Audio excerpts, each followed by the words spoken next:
Hello दोस्तों, मेरा नाम है मोहम्मद आज़म। दोस्तों, आज हम बात करने जा रहे हैं एक ऐसे शेयर के बारे में जिसमें हर किसी ने कुछ ना कुछ रिटर्न तो ज़रूर कमाया ही होगा। जैसे मैंने इस शेयर पे इन्वेस्ट किया था 6 रुपये पे और मैंने बेचा ऑलमोस्ट 45 पे।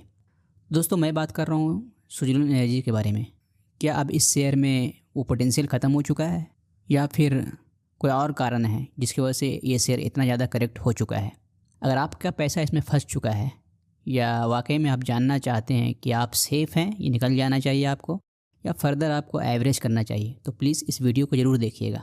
दोस्तों, हम यहाँ पर बात करेंगे कि ये शेयर इतना डाउन क्यों हुआ, पहला रीज़न। दूसरा जो पॉइंट है, इसके ऊपर हम बात करेंगे क्या हमें इस शेयर प्राइस पे अगर कोई नया इन्वेस्टर है क्या ले सकता है इसे या नहीं ले सकता है, या कोई अगर ऑलरेडी होल्ड करके रखा है तो उसे एग्ज़िट कर जाना चाहिए या एवरेज करना चाहिए। और तीसरा इसका फ्यूचर डिमांड कि फ्यूचर में इस शेयर से हमें कितना रिटर्न मिल सकता है। तो दोस्तों, वीडियो को पूरा ज़रूर देखिएगा और ज़रा भी स्किप मत कीजिएगा अगर वाकई में आप कुछ सीखना चाहते हैं और अपने पैसे को सेव करना चाहते हैं, क्योंकि मैं भी इस शेयर में इन्वेस्टेड हूँ। तो दोस्तों, वीडियो को पूरा देखिएगा। मेरे इस छोटे से एफर्ट्स के लिए वीडियो को लाइक कीजिएगा और दोस्तों इस चैनल को प्लीज़ सब्सक्राइब कीजिएगा ताकि मुझे कॉन्फिडेंस मिले और मैं फ़र्दर इसके ऊपर और दूसरे शेयर्स के ऊपर वीडियो बना सकूँ। दोस्तों, आज मैं जब वीडियो रिकॉर्ड कर रहा हूँ 13 जनवरी को, और मैंने इसके ऊपर जो एनालिसिस किया था वो ऑलरेडी एक दिन पहले कर लिया था, यानी 12 को। तो आज के दिन यानी कि 12 के जो मैंने एनालिसिस किया था उसके हिसाब से कंपनी का जो शेयर है वो ऑलमोस्ट 35% करेक्ट हो चुका है अपने 52 वीक्स हाई से। जब इसका 52 वीक्स हाई 74.30 था, आज इसका शेयर का प्राइस 48.69 है जब मैं ये वीडियो रिकॉर्ड कर रहा हूँ। तो दोस्तों, सबसे पहले हम उस फैक्टर के ऊपर बात करेंगे जिसकी वजह से शेयर में इतना खासा गिरावट आया है। क्या वो फैक्टर इंटरनल है या एक्सटर्नल है, और अगर इंटरनल है तो किस किस्म का ये फैक्टर है? क्या ये बहुत ज़्यादा डरावना है जो मेरे पैसे को और ज़्यादा गिरा देगा या ख़त्म कर देगा, और एक्सटर्नल है तो वो किस हद तक? तो दोस्तों, सिर्फ ये एक ऐसा शेयर नहीं है इस सेक्टर में जो गिरा हुआ है। आप ग्रीन एनर्जी सेक्टर को लेकर अगर देख लेते हैं तो अदानी ग्रीन एनर्जी वो भी 56% डाउन है 52 वीक्स हाई से। वेबसोल एनर्जी वो 25% करेक्ट हो चुका है। प्रीमियर एनर्जीज 27% डाउन हो चुका है। सिर्फ ये एक सेक्टर नहीं है, अब मैं दूसरे सेक्टर को बात कर रहा हूँ, जैसे auto and automobile. Tata Motors 33% down है, बजाज ऑटो 31%, हीरो मोटोकॉर्प 26%। तो दोस्तों, सबसे पहले मैं बात करता हूँ एक्सटर्नल की रीज़न का कि कौन सा वो एक्सटर्नल की रीज़न है जिसकी वजह से शेयर प्राइस इतना अच्छा खासा गिर चुका है। पहला रीज़न है वो है टाइट ग्लोबल लिक्विडिटी, यानी कि फ्री मनी जो है वो काफ़ी इन्वेस्टर के पास कम हो चुका है, और इसके पीछे रीज़न है फेड का रेपो रेट बढ़ाना। और दोस्तों, आपको जानना ये चाहिए कि आखिर ये फेड जो है वो रेपो रेट क्यों बढ़ाता है। इसके ऊपर मैंने एक वीडियो बनाया है, आप देख सकते हैं मेरे चैनल पे जाके। तो फेड जो रेपो रेट बढ़ाता है वो इन्फ्लेशन को कंट्रोल करने के लिए बढ़ाता है कि इन्फ्लेशन कंट्रोल में रहे, ताकि लोग लोन कम लेने लगे, ईएमआईज़ पे सामान कम खरीदने लगे। तो उससे क्या होगा, सामान जब कम खरीदेगा तो इन्फ्लेशन कम होगा, लोन कम लेगा तो इन्फ्लेशन कम होगा। इसके लिए रेपो रेट बढ़ाया जाता है, इंटरेस्ट रेट बढ़ाया जाता है इन्फ्लेशन को कंट्रोल करने के लिए। इसके अलावा जो बड़ा रीज़न है वो heavy selling FIS from Indian stock market. यही वजह है कि हर एक सेक्टर में जो शेयर है वो गिरा हुआ है, क्योंकि जब फेड रेट बढ़ाएगा तो जो फॉरेन इन्वेस्टर है वो पैसा यहाँ से निकाल कर क्या करेंगे, बॉन्ड खरीदेंगे, फिक्स डिपॉजिट करेंगे, क्योंकि उन्हें वहाँ सेफ रिटर्न मिल रहा है। वो क्यों वहाँ पे इस शेयर में इन्वेस्ट करेंगे जहाँ उन्हें खतरा है, जब ऑलरेडी उन्हें रेट ऑफ इंटरेस्ट फिक्स्ड है, कोई वेरिएबल नहीं, वहाँ पे कोई ख़तरा नहीं है।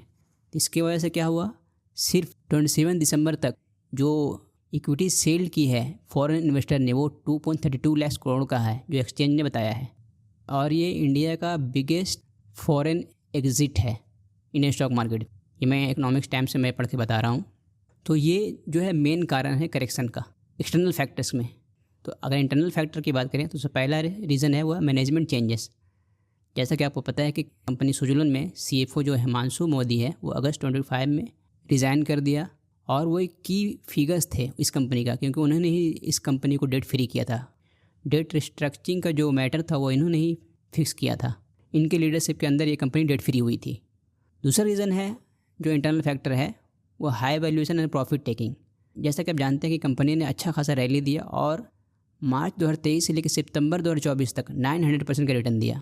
तो बहुत ज़्यादा ये कंपनी ओवर वैल्यूड हो चुका था, जिसकी वजह से प्रॉफिट बुकिंग हुई और ये लगातार गिरता गया। और तीसरा रीज़न है वो मिक्स क्वार्टरली अर्निंग्स। हालांकि कंपनी ने स्ट्रॉन्ग परफॉर्मेंस दिखाया है रिसेंट क्वार्टर में, और सेम टाइम क्या होता है जो एक्सपेक्टेड रिजल्ट होता है वो मिस हो जाता है, जैसे फाइनेंशियल ईयर 26 में Q1 में हुआ। Q1 फाइनेंशियल ईयर 26 में नेट प्रॉफिट जो मिस्ड हो गया, और वो वन टाइम डिफर्ड टैक्स जो है 134 करोड़ की वजह से वो हुआ है, जो कि जो प्रॉफिट बढ़ा है वो कंपनी का कोर बिजनेस नहीं हुआ है बल्कि अकाउंटिंग एडजस्टमेंट की वजह से हुआ है, क्योंकि उसमें रियल कैश का कोई इम्पैक्ट नहीं हो रहा है। और लास्ट जो रीज़न है वो एजुकेशन एंड ऑडिट कंसर्न।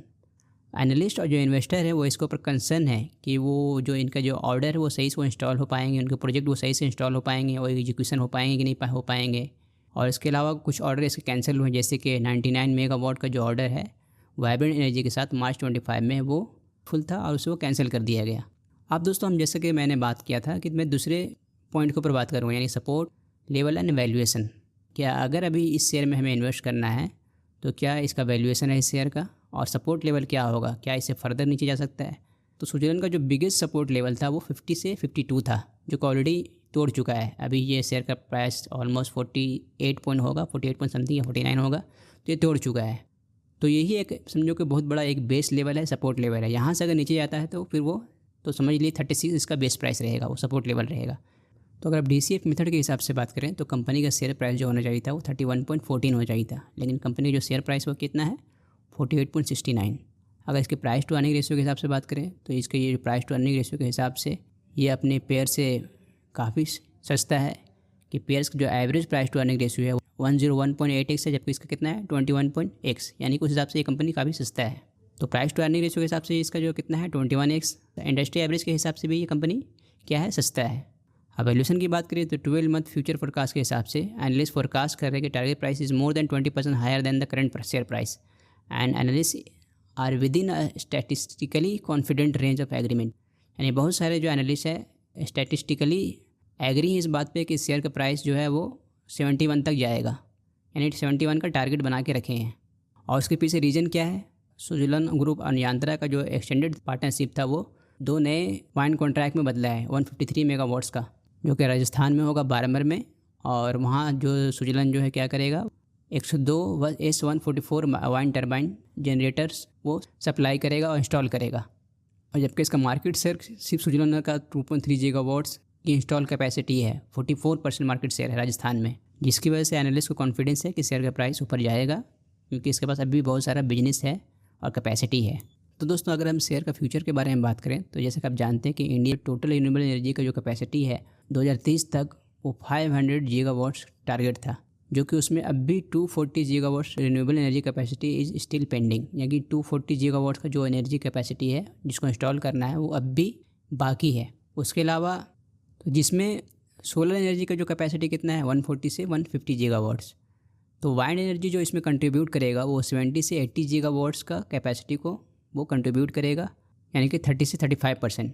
जैसे कि मैंने कहा कि अब भी 240 गीगावाट्स यानी कि 60 से 65% का जो कैपेसिटी वो बाकी है, जिसमें 30 से 35% कैपेसिटी को रिन्यूएबल एनर्जी पूरा करेगा, जिसकी प्रोजेक्ट वैल्यू ऑलमोस्ट 3 से 4 लाख करोड़ रुपीस है। तो समझ सकते हैं कि कितना अब भी बाकी है कैपेसिटी इस फील्ड में। तो ये मतलब 3 से 4 लाख करोड़ मैंने सिर्फ वाइंड की बात करी, अगर दोनों को मिला लिया जाए तो ओवरऑल 12 लाख टू 14 लाख करोड़ के जो रिन्यूएबल एनर्जी प्रोजेक्ट्स अभी कंप्लीट होने के बाकी है 2030 तक।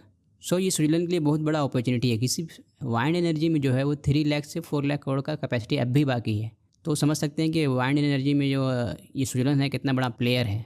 अगर मान लिया जाए कि इसमें 25 गीगावाट्स भी ऑर्डर अगर स्विट्जरलैंड ग्रैब करता है तो उसमें ये 2030 तक ये जो रेवेन्यू कमाएगा वो 1.3 से 1.6 लाख करोड़ का ऑर्डर बुक करेगा।